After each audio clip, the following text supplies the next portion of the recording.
West ইন্ডিজের কিংবদন্তি cricketer, যিনি ওয়েস্ট ইন্ডিজ এবং ভারতের টেস্ট ম্যাচ সূত্রে ভারতেই আছেন, তিনি জানালেন যে শুভমান গিল, যিনি এক অনভিজ্ঞ দলকে নিয়ে ইংল্যান্ডে গিয়ে ইংল্যান্ডের সঙ্গে টেস্ট সিরিজ 2-2 ড্র রাখতে পেরেছেন এবং ভারতে ওয়েস্ট ইন্ডিজকে ভাবে হারিয়েছেন।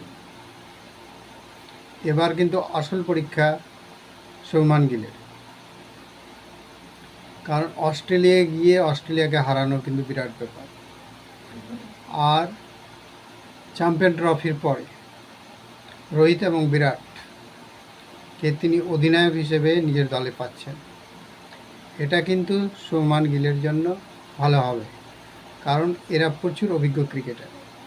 অস্ট্রেলিয়ায় গিয়ে কিভাবে খেলতে হয়, কিভাবে প্রদর্শন করতে হয় তারা ভালোই জানে, এবং এই দুজন ক্রিকেটার দলে থাকলে শুভমান গিলেরও রোহিত এবং বিরাট কোহলি 2027 ওয়ার্ল্ড কাপে থাকবেন কিনা সেটা তাদের ব্যাপার, কিন্তু তারা থাকলে ভারতের সুবিধাই হবে।